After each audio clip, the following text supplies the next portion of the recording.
Joe D'Amico, Fort Discovery.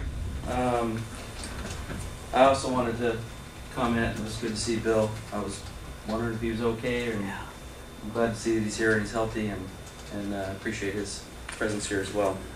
One thing is, I wanted to comment on a couple of different things I have here, but number one is this, I mentioned, I think it was last week or the week before, that be careful and be watching this Occupy Wall Street thing very carefully.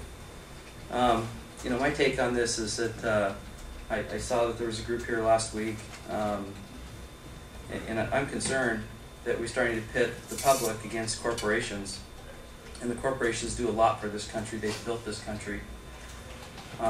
Get companies like Weyerhaeuser, Boeing, and pretty significant folks, and they do a lot. Yes, they make a lot of money, but they risk a lot. And I'm concerned as I drove into Port Townsend, I saw that there's Safeway and there's QFC, and there's a new corporation building some kind of new car wash or something up at Seabreeze at the Shell station. And we really could be headed for some anarchy in the United States if the political folks, they need to stay out of this thing, because I think it could really get nasty. And it's starting to get nasty from last week to this week.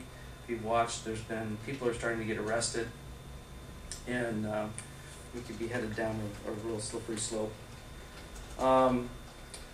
The 911 center, I'm still checking into that. I have a meeting with the city. They were interested in talking to me about 911 services.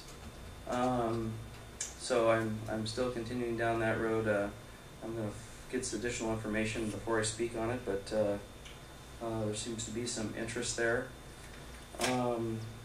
Regarding Dayba Bay, I think Mike might have not understood. It is a range. It's not a shooting range like mine, Mike, but it's underwater.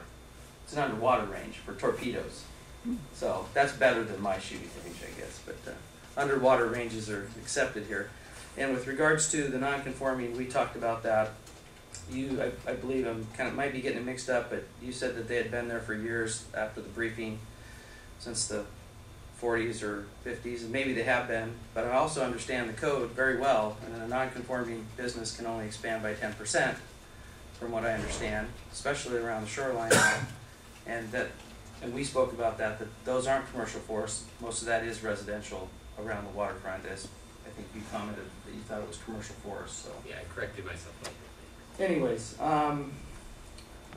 so you know, I'm still watching both those issues, and what gives the military the authority to expand the non-conforming use more than 10%.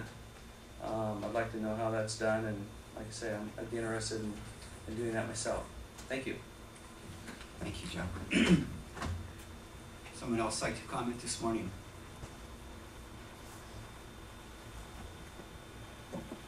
Close public comment.